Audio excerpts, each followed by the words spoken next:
Hello student, आपने पिछले lecture में एड्स पढ़ा था और एड्स में पढ़ा था आपने HIV वायरस की लाइफ साइकिल, कैसे ट्रांसमिशन होता है, कैसे उसे प्रिवेंशन किया जाता है। तो आपसे क्वेश्चन पूछता हूँ मैं, आपको रिप्लाई भी देना है कि ऐसे कौन से वायरस है जो हमारी इम्यूनिटी को सप्रेस करता है, वीक करता है। उस वायरस का नेम बताओ और उसका डिसीज का नेम बताओ। क्लियर है। इसके बाद नेक्स्ट टॉपिक आता है हमारा कैंसर। कौन सा है? कैंसर। कैंसर आप जानते हो क्या होता है? कैंसर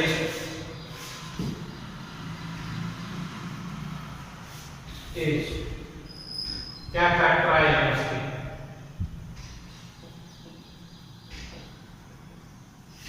भाई कैसे बोलेंगे आप? Cancer uncontrol growth, uncontrol growth and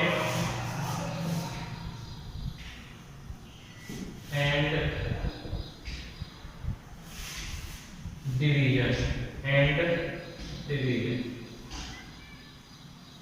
of certain body tissue। ठीक है, ये जो होता है कैंसर क्या है? एक कैरेक्टराइज्ड है, हमारी जो सेल्स होती हैं वो क्या करती हैं? अनकंट्रोल क्या करती है? ग्रोथ करती हैं और डिवीएट करती हैं। उसे बोलते हैं हम कैंसर। जो हमारी नॉर्मल सेल हैं वो क्या हो जाती हैं? चेंज कर लेती है अपना नेचर। कैसे चेंज कर लेती हैं? जब कोई कार्सिनोजन सब्सटेंस के कांटेक्ट में आती हैं, उनका जो नेचर होता है वो चेंज हो जाता है। कैसे? वो अनकंट्रोल ग्रोथ करने लग जाती हैं। ठीक है ना? और डिवीजन भी करने लगती है बहुत ज़्यादा हाईली। उसे बोला जाता है कैंसर। क्या बोला जाता है? कैंसर। अगर बोला जाता है एवरियन जो होता है अकॉर्डिंग टू WHO की रिपोर्ट थी सन 2004 की, रिपोर्ट लगाई थी उसने बोला था एवरियन 10 इयर्स होते हैं, 10 मिलियन पर्सन अफेक्टेड होते हैं। 10 मिलियन पर्सन होते हैं एवरी ईयर अफेक्टेड होते हैं। किससे? कैंसर से। जिनमें से 4 मिलियन की क्या हो जाती है? डेथ हो जाती है। ठीक है, और ये किस चीज में ज्यादा देखने मिलता है? 40 to 60 इयर्स में ये कैंसर जो होता है वो ज्यादा मोस्टली देखने मिलता है आपको। याद रखोगे किससे? 40 to 60। क्लियर है? ये रहा आपका कैंसर। के कैंसर आपको ये पता होना चाहिए कैंसर क्या है, कब कैसे क्या हुआ और कितने परसेंट जो अफेक्टेड होते हैं एवरी ईयर, कितने की डेथ हो जाती है। WHO की रिपोर्ट थी 2004 की। क्लियर है? इसके बाद बात करते हैं हम किसकी? ये जो होता है कैंसर जो सेल होती है ये रैपिडली डिवाइड करती है। ये क्या करती है? रैपिडली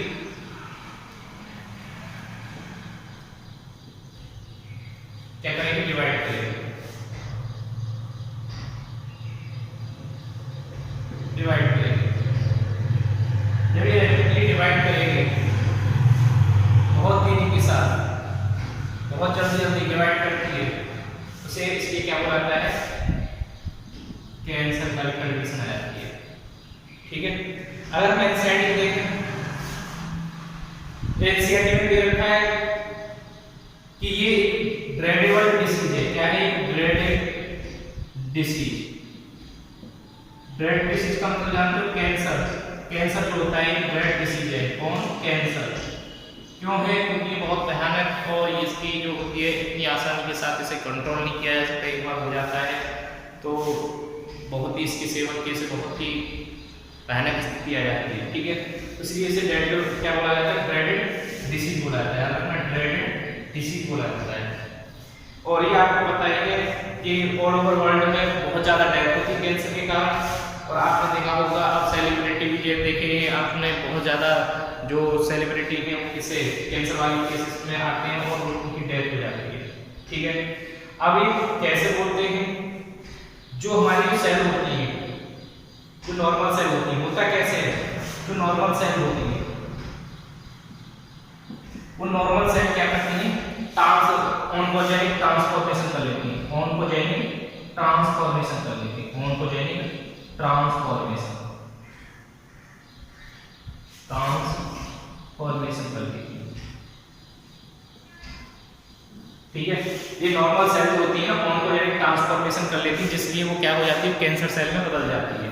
ठीक है, जो नॉर्मल सेल होती है हमारी बॉडी की, वो क्या कर लेती है, ऑन्कोजेनिक ट्रांसफॉर्मेशन। और आपको ये पता है कैंसर की स्टडी होती है वो ऑन्कोजेनिक में होती है, ऑन्कोलॉजी में होती है, किसमें, ऑन्कोलॉजी में। इसलिए नॉर्मल जो सेल होती है वो ऑन्कोजेनिक ट्रांसफॉर्मेशन कर लेती है, इस तरह से वो क्या होती है, कैंसर सेल में चेंज हो जाती है। ठीक है, अब देखिए तो आपका हो गया कि 10 मिलियन% जो होते हैं अफेक्टेड होते हैं, WHO के अकॉर्डिंग 4 मिलियन डेथ हो जाती है एवरी ईयर। ठीक है ना, उसके बाद आपको देखने को मिलता है 40 से 60 इयर्स के जो वो क्या बोल सकते हैं पर्सन जो होता है उसमें ज्यादा देखने को मिलती है कि रैपिडली डिवाइड करके बहुत तेजी के साथ अनकंट्रोल्ड ग्रोथ, अनकंट्रोल्ड डिवीजन लगातार इसका चलता रहता है। कब होता है, जब नॉर्मल सेल जो होती है वो कार्सिनोजेनिक सब्सटेंस या कार्सिनोजेनिक जो होता है उसके कांटेक्ट में आ जाती है, तो वो क्या करती है, बहुत सेंसिटिव होती है और कांटेक्ट में आती है वो क्या करती है, वो तुरंत डिवीजन करना स्टार्ट कर देती है। ठीक है ना, ये ड्रेडेड डिसीज आपको पता ही है, ये क्योंकि ये बहुत भयानक डिसीज है, इसके बहुत ज्यादा केसेस और इसकी डेथ चांसेस बहुत ज्यादा होते हैं। नॉर्मल सेल होती है कैसे बोला जाता है, जो नॉर्मल सेल होती है वो किसकी में, कार्सिनोजेनिक सब्सटेंस की उसमें प्रेजेंस में क्या होती है, वो ऑन्कोजेनिक ट्रांसफॉर्मेशन बन जाती है, मतलब कि कैंसर सेल में चेंज हो जाती है। इसके बाद जो होता है, याद रखोगे कैंसर सेल जो होती है इसके पास वो होता है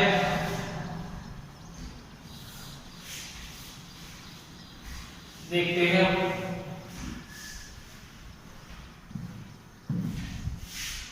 देखो नॉर्मल सेल के पास आपको देखने मिलेगा कॉन्टैक्ट इनहिबिशन। क्या देखने मिलेगा, कॉन्टैक्ट इनहिबिशन। कॉन्टैक्ट इनहिबिशन का मतलब होता है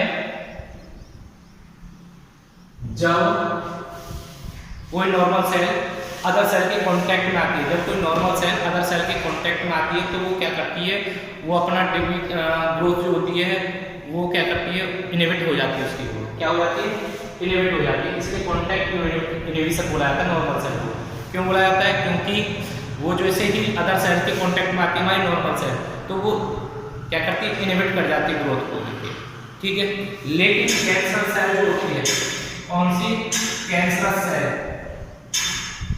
ये जो होती है ये क्या करती है, ये loss the disease property, loss the property of contact inhibition, contact inhibition.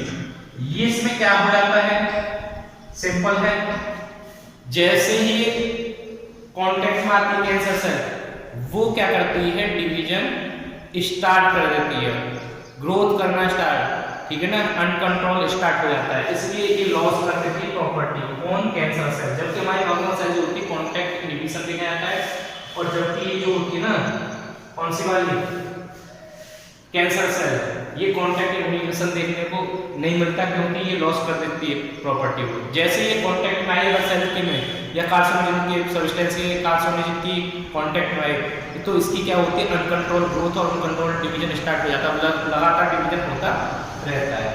Clear है, ये हो जाएगा, क्या हो गया कि इसको कैसे बनाता है, ये पूरा नॉर्मल सेल से कैसे अलग होती है ये आपको पता चल गया। ठीक है ना, इसके बाद ये जो होती है रेगुलेटरी और कंट्रोल, कैंसर सेल होती है इसके साथ साथ रेगुलेटरी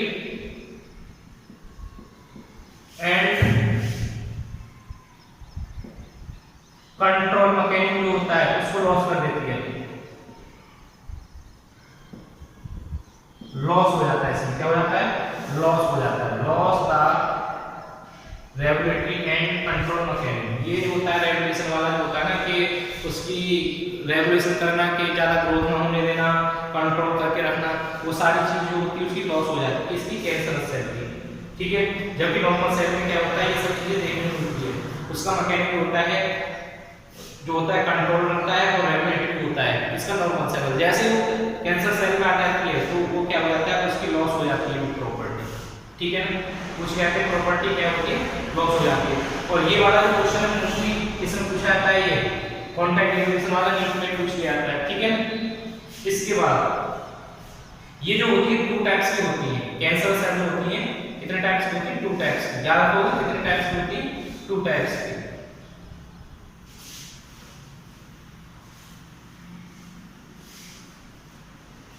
अब ये कैंसर सेल जो होती है 2 तरह की होती है, एक बेनिन ट्यूमर और दूसरा होता है आपका मैलिग्नेंट ट्यूमर।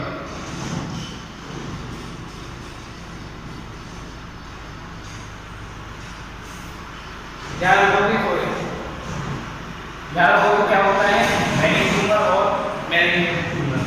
इन दोनों में क्या खासियत होती है, देखो ये जो होता है अपनी जगह पर स्टेबल होता है, ये अपनी जगह से ट्रांसफर नहीं होता है। कौन, बेनिन ट्यूमर क्या होता है, ये अपनी जगह से ट्रांसफर नहीं होता है। इसे लिख सकते हैं, ये क्या होता है, क्लियर है, ओरिजिनल नल लोकेशन, इसके पास क्या होती है, ओरिजिनल लोकेशन होती है, एंड डू नॉट स्प्रेड, ये स्प्रेड नहीं होता टू अदर पार्ट्स, ठीक है, क्लियर है, ऑफ द बॉडी। इस तरीके से क्या है, ये बेनिन ट्यूमर जो होता है ये ओरिजिनल लोकेशन पर रहता है, जहां पर ये ट्यूमर हुआ है, जहां पर इसकी ओरिजिन हुई है, जहां पर ये कार्सिनोजन स्टेन्स के कांटेक्ट में आया है, और वहां पर क्या होता है, कार्सिनोजन के कारण ये क्या होता है, इसने अनकंट्रोल ग्रोथ करना स्टार्ट कर दिया। लेकिन ये अनकंट्रोल ग्रोथ करेगा, डिवीजन करेगा, लेकिन आगे चल के ये क्या करेगा, ये स्प्रेड नहीं करेगा, इसलिए इसे क्या बोला था, बेनिन ट्यूमर। बेनिन ट्यूमर मतलब कि ये है ओरिजिनल लोकेशन, ये अपनी ओरिजिनल लोकेशन पर रहता है, डू नॉट स्प्रेड, ये फैलता नहीं है एक प्लेस से दूसरे प्लेसेस पे, या एक ऑर्गन से दूसरे ऑर्गन पर नहीं फैलता है। ये कौन सा है, बेनिन ट्यूमर, ये एनसाइड में रखा है, ठीक है ना। और जब, ठीक है ना, और इसका जो डैमेज होता है, याद रखना इसका एंड, ये लिटिल डैमेज, ये बहुत कम डैमेज करता है, इसको सर्जरी के द्वारा क्या कर लिया जाता है, रिमूव कर लिया जाता है, इसको सर्जरी के द्वारा रिमूव कर लिया जाता है, और इसका कोई इतना साइड इफेक्ट बाद में चल के नहीं होता है। ये जो होता है बेनिन ट्यूमर, इसको सर्जरी के द्वारा नॉर्मली इसे निकाल दिया जाता है, और बाद में चल के इसका कोई इफेक्ट नहीं होता, और न ही निकलते टाइम अदर सेल को अफेक्टेड करता है, ठीक है ना। इसके बाद आता है दूसरा मैलिग्नेंट ट्यूमर। मैलिग्नेंट ट्यूमर, इसके पास क्या होती है, अलग तरह से होता है ये। इसमें क्या होता है, एबिलिटी होती है मास ऑफ प्रोलिफेरेटिंग सेल। ये क्या होता है, मास ऑफ प्रोलिफेरेटिंग सेल, प्रोलिफेरेटिंग सेल क्या होता है, प्रोलिफेरेटिंग सेल, जिन्हें हम बोलते हैं न्यूप्लास्टिक। न्यूप्लास्टिक मतलब कि कैंसर सेल, याद रखो कैंसरस सेल, और क्या बोलते हैं, ट्यूमर या कैंसर सेल, ठीक है ना। ये माना जाता है, ठीक है, उसको हम कैंसर सेल, कैंसर ट्यूमर नहीं मानते, लेकिन इसको ये जो होता है कैंसर ट्यूमर का काम करता है, ठीक है ना। ये क्या करता है, अपना एरिया में क्या करता है, बहुत तेजी के साथ क्या करेगा, स्प्रेडिंग करेगा, और इससे जो सेल जो होंगी वो टूट के डिफरेंट पार्ट्स में ब्लड के थ्रू क्या होती है, पहुंच जाती है, फैल जाती है, ठीक है ना। ये क्या करती है, ये स्प्रेड करती है। मैलिग्नेंट ट्यूमर जो होता है, ये जो होता है बहुत खतरनाक होता है, ये जो होता है अपने ओरिजिनल प्लेस से क्या करता है, ये ट्रांसमिटेड हो जाता है, इससे जो सेल्स होती हैं, प्रोलिफेरेटिंग सेल जो होती हैं, वहां पर ग्रोथ हुई है, ग्रोथ होने के बाद में क्या होंगे, उनसे सेल टूट के क्या होंगी, वो डिफरेंट पार्ट्स में चली जाती है, ठीक है ना, याद रखोगे डिफरेंट पार्ट्स में चली जाती है। तो याद इसमें क्या है, न्यूप्लास्टिक या ट्यूमर सेल बोला जाता है, इसको न्यूप्लास्टिक या ट्यूमर सेल्स बोला जाता है। इसके बाद ये जो होती है ग्रो वेरी रैपिडली, इसके बाद ग्रो, इसमें क्या लिखो, ग्रो वेरी रैपिडली, बहुत तेजी के साथ ग्रो करता है, ठीक है ना, ग्रो वेरी रैपिडली, बहुत तेजी के साथ। इसमें क्या होती है, एबिलिटी होती है आक्रमण करने की, इन्वेडिंग एंड डैमेजिंग। इसके पास क्या होती है, इन्वेडिंग एंड डैमेजिंग कैपेसिटी होती है, ठीक है। 10 सराउंडिंग नॉर्मल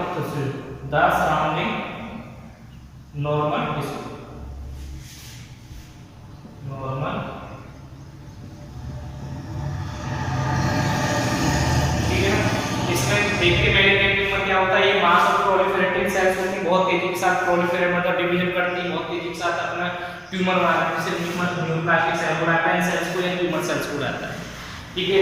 ये हाईली अफेक्टेड होता है, ग्रो वेरी रैपिडली, बहुत तेजी के साथ ग्रोथ करता है, डिवीजन करता है। इसके बाद इन्वेडिंग एंड डैमेजिंग, इसके पास इन्वेडिंग आक्रमण कर देता है, ये आसपास का जो टिश्यू होती है, सेल्स जो होती हैं, इसके जो आसपास होती है, जो मैलिग्नेंट ट्यूमर की जो आसपास होती है, जो सेल्स होती हैं, जो टिश्यू होता है, उनको ये अफेक्ट करता है, उन पर अटैक करेगा, उन्हें डैमेज करेगा। ये इसके पास कैपेबिलिटी होती है मैलिग्नेंट ट्यूमर की, ठीक है ना। ये अपनी जगह पर डिवीजन करता रहता है, कौन, बेनिग्न ट्यूमर फैलता नहीं है, लेकिन ये क्या करता है, फैलता है। तो इसमें लिख सकते हो ना, the malignant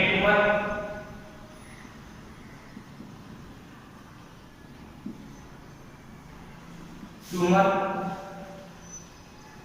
are spread from the one part to another। कैसे होता है, ये एनसीईआरटी में दे रखा है, ठीक है ना, एनसीईआरटी में दे रखा है। इसके पास क्या होती है, एबिलिटी होती है, ये क्या करता है, ब्लड के थ्रू जो होता है एक जगह से दूसरी जगह पर पहुंच जाता है। एनसीईआरटी की लाइन चेक कर सकते हो, cells alert get lost in the body, sorry cells alert from such tumour, इस प्रकार के ट्यूमर होते हैं reach distance side through the blood, ये जो होता है दूसरे ब्लड के थ्रू होता है, एक जगह से दूसरी जगह पर पहुंच जाता है। याद रखना ये किसके थ्रू पहुंचता है, ये मैलिग्नेंट ट्यूमर जो होता है किसके थ्रू फैलता है, या एक जगह से दूसरी जगह पहुंचता है, एक सेल से दूसरी जगह फैलता है या स्प्रेड होता है, तो किसके थ्रू होता है, ब्लड के थ्रू। याद रखना ये जो सेल्स होती हैं ये टूटती हैं, जो मैलिग्नेंट ट्यूमर ग्रोथ हुआ है उससे सेल टूटेगी और वो किसके थ्रू, ब्लड के थ्रू क्या होता है, वो डिफरेंट प्लेसेस पे पहुंच जाती है, ठीक है ना, ये डिफरेंट प्लेसेस पे पहुंच जाती है, याद रखोगे। इसके बाद ये जो होता है, और जब ये जहां पहुंचती है वहां पे क्या होती है, एक न्यू ट्यूमर जो होता है बनाना स्टार्ट करते हैं, जहां पर ये पहुंची वहीं पे ये फिर क्या होती है, अपना ग्रोथ करना स्टार्ट कर देते हैं। सेल टूटी, ब्लड के थ्रू डिफरेंट पार्ट्स में पहुंच गई, वहां जाके क्या हुआ, उन सेल्स ने फिर वही चीज स्टार्ट कर दी, ग्रोथ करनी। तो ये इस तरह से बहुत ज्यादा खतरनाक होता है, कौन सा, मैलिग्नेंट ट्यूमर। इसके बाद इसमें एक लाइन और एनसीईआरटी में दे रखी होगी, आप चेक कर सकते हो। ये जो होता है ना, ये दूसरी सेल्स को कुछ, जैसे ये जिस एरिया में डेवलप होता है, जिस एरिया में ग्रोथ करता है ना, ये नॉर्मल सेल या अदर सेल्स को क्या करता है, उसको कुछ न्यूट्रिएंट्स नहीं लेने देना, और वो क्या करता है, ये जो होती हैं ये बहुत तेजी के साथ रैपिडली डिवाइड करती हैं, डिवीजन करती, ग्रोथ करती हैं, और इनको जब रैपिडली डिवाइड एंड ग्रोथ करेंगी तो क्या होगा, इनके लिए मोर न्यूट्रिएंट्स चाहिए, मोर न्यूट्रिशन चाहिए, और मोर न्यूट्रिशन जो होती है ये अपने लिए लेती है, अदर सेल्स को नहीं लेने देती, तो ये दूसरी सेल्स को क्या करती है, भूखा रखती है, मतलब उनको खाने नहीं देती। कौन, ये कैंसर सेल या मैलिग्नेंट ट्यूमर जो वाली सेल होती है, ठीक है ना। ये जब ग्रोथ कर रही होती है, रैपिडली ग्रोथ करती है, रैपिडली क्या करती है, वो ग्रोथ करती और डिवीजन किया। अब ये अदर सेल जो होती है ना, आउटर सराउंडिंग जो सेल्स होती हैं, उनको ये कुछ नहीं खाने देती, और ये क्या करती है, सारा का सारा न्यूट्रिएंट्स खुद ले लेती है, ठीक है ना। ये मैलिग्नेंट ट्यूमर के पास खासियत होती है। ये जो होता है, पहली बात मास ऑफ प्रोलिफरेटिव सेल होती है, बहुत तेजी के साथ, जिन्हें न्यूप्लास्टिक ट्यूमर सेल बोला जाता है। Second thing, growth very rapidly, बहुत तेजी के साथ ग्रोथ करती हैं, और ये जो होती है इनके पास एबिलिटी होती है, क्या करते हैं, उन पर आक्रमण करके नॉर्मल सेल को, जो अपने चारों तरफ नॉर्मल सेल पर अटैक करके और आक्रमण में डैमेज कर देती है, ठीक है ना। इसके बाद जो नॉर्मल सेल है टिश्यू दोनों, ठीक है। इसके बाद ये जो होता है मैलिग्नेंट ट्यूमर जो होता है, ये एक जगह से दूसरी जगह फैल जाता है, लेकिन हमारे पास बेनिग्न ट्यूमर होता है, बोल सकते हैं जो बेनिग्न ट्यूमर जो होता है वो फैलता नहीं है, वो ओरिजिनल लोकेशन पर रहता है, लेकिन ये क्या होता है, इससे सेल्स जो टूटती है, एक जगह से दूसरी जगह फैलता है। फैलता कैसे, जो उससे क्या होती है, सेल्स जो होती है, जो कंट्रोल टिश्यू जो होता है, जो ग्रोथ हुआ टिश्यू जो होता है, उससे क्या होंगे, सेल टूटेंगे, ब्लड के थ्रू क्या होंगे, डिफरेंट रीजन में पहुंच जाएंगे, डिफरेंट पार्ट्स में, और वहां पे क्या होंगे, न्यू ट्यूमर बनाना स्टार्ट कर देती है। ये जो होती है, और ये क्या करती है, जिस एरिया में डेवलप होती है वहाँ की जो अदर सेल्स होती हैं उनको क्या करती है, भूखा रखती है, और ये अपने लिए मोर न्यूट्रिएंट्स देती है, मोर न्यूट्रिशन देती है। क्यों? क्योंकि जब ये रैपिडली ग्रोथ करती है तो बहुत तेजी के साथ ग्रोथ करती है, तो उनको मोर एनर्जी रिक्वायरमेंट और मोर उसकी रिक्वायरमेंट है। ठीक है, क्लियर है? इसके बाद ये आपको ये पता चल गया कि कैंसर सेल में बेनिग्न ट्यूमर क्या होता है, मैलिग्नेंट ट्यूमर क्या होता है। क्लियर है? कोई दिक्कत? ये जो होता है लेस फेटल होता है, और ये फेटल मतलब कि जानलेवा हो जाता है। कौन सा वाला? Malignant tumour. याद रखना, मैलिग्नेंट ट्यूमर जो होता है ये जानलेवा होता है। ठीक है, लेकिन ये बेनिग्न ट्यूमर जो होता है एक उसके बाद हो सकता है इसकी ग्रोथ जो होती है कंट्रोल हो जाए, लेकिन इसकी कंट्रोल ग्रोथ नहीं होती। क्लियर है? इसके बाद